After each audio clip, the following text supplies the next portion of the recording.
mi nombre es José. Esta es la verdad de cómo mi familia, mi matrimonio y 20 años de sudor se desmoronaron. No por un terremoto, sino por una sonrisa y una promesa. Para entender la caída, tienen que ver lo alto que volábamos, aunque fuera con alas prestadas. Éramos la familia típica mexicana, la que madruga.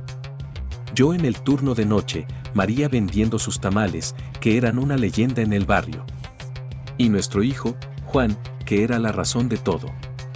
Su futuro no iba a ser cargando bultos como yo, iba a ser en una oficina. Cada centavo era para esa idea, darle un techo libre de deudas. No teníamos casa propia, mi familia nunca tuvo una, era un sueño. El sueño era esa casa con un patio para Juan, donde María pudiera tener sus macetas. Y además era una obsesión, jubilarme sin deberle un centavo a nadie, ni un centavo para los bancos. El licenciado no llegó vendiendo. Llegó haciendo amigos. Era un hombre de mundo, con un traje impecable. Se paraba a comprarle tamales a María, y en lugar de hablar de casas, hablaba de visión. Decía, María, yo creo que usted tiene un genio para los negocios, pero también cumple sueños. Me trataba como un igual, a mí, que me ganaba la vida moviendo bultos.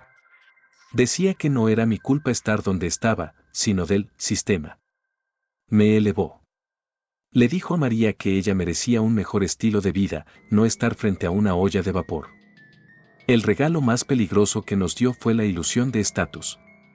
Nos presentó el fraccionamiento, Residencial Paraíso.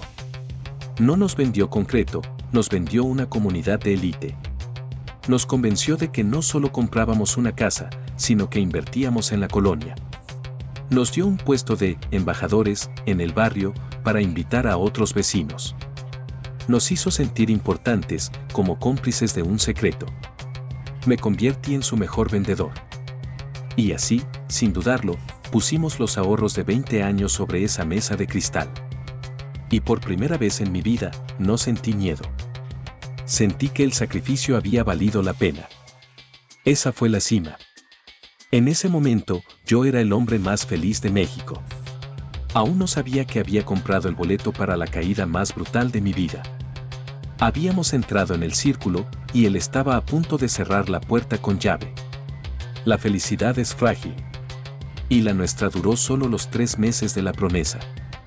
Los cimientos de la casa no se movían, pero los de mi matrimonio empezaron a temblar. El silencio que el patrón nos había pedido para proteger la inversión, se convirtió en un muro entre María y yo. Los retrasos eran cada vez más largos. Yo preguntaba en la oficina y me daban excusas perfectas, con términos legales. María me miraba por las noches, mientras yo intentaba conciliar el sueño. Me decía, ¿nos equivocamos, José, y si ese licenciado no es tan bueno? Y yo no tenía la respuesta. Solo tenía miedo. Miedo de admitir que el sueño de nuestra vida se había convertido en una estupidez. La manipulación del licenciado era brillante. Cuando los otros vecinos que habíamos metido en la inversión empezaron a quejarse, él no se mostró nervioso, atacó.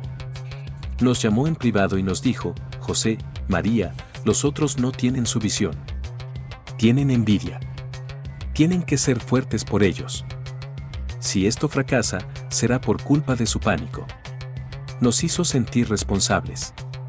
El peso de la inversión de los demás, el peso de los sueños de mis vecinos, me cayó a mí encima. Mi esposa y yo, los pilares de la colonia, nos convertimos en los guardianes de una mentira que no entendíamos. Dejamos de ir a las reuniones familiares. Dejamos de hablar con amigos.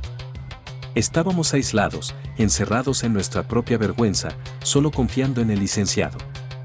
Llegó la llamada que lo cambió todo.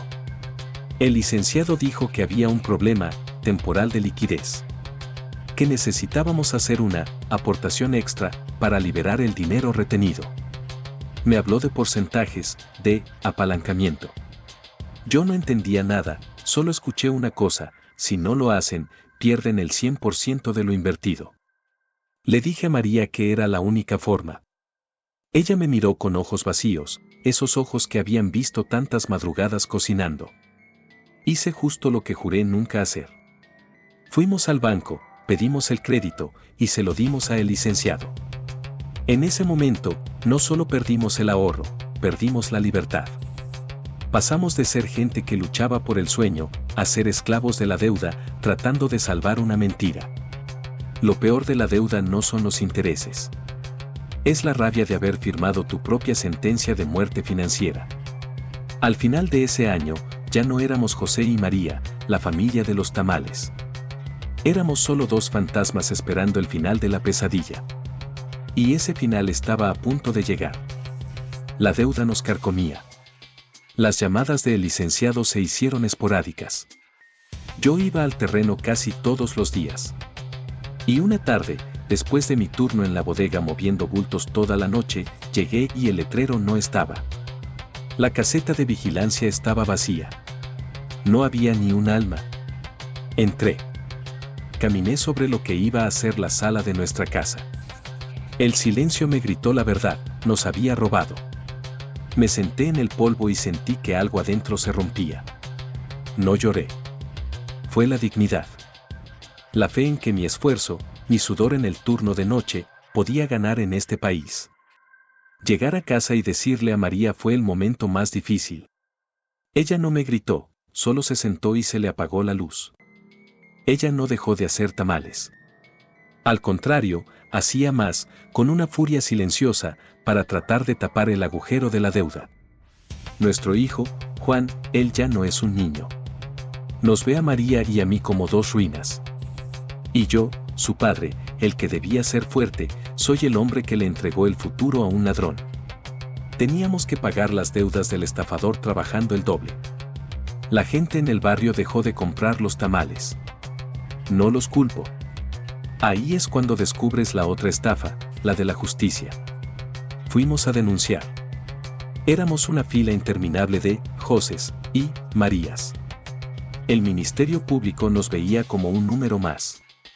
El licenciado tenía amparos, contactos, abogados con trajes más caros que mi casa. Te das cuenta que en México, la justicia no es ciega, es sorda y ciega ante el pobre. Nos unimos a las marchas. Gritamos. Lloramos frente a los juzgados. Y la gente pasa, nos ve y sigue de largo. Porque es una historia tan común que ya no nos ven como víctimas. Nos convertimos en paisaje. Ahora vivimos en otra colonia. La vida de María sigue en la cocina, vendiendo tamales, ahora para pagar la deuda que no es nuestra. Juan sigue estudiando, con más coraje. El licenciado se llevó el dinero, pero yo le juro, no se va a llevar nuestra dignidad. Y si me preguntan cómo sigo de pie, la respuesta es simple. No hay truco. No hay fórmula. Después de todo esto, solo me di cuenta de una cosa, solo sé hacer una cosa, y es trabajar. Y es lo que seguiré haciendo. No sé cuándo, ni cómo, pero saldremos de esto. Y mi hijo, Juan, solo espero que aprenda una cosa de todo este infierno, a no confiar en nadie y que no por ser buena persona estás a salvo.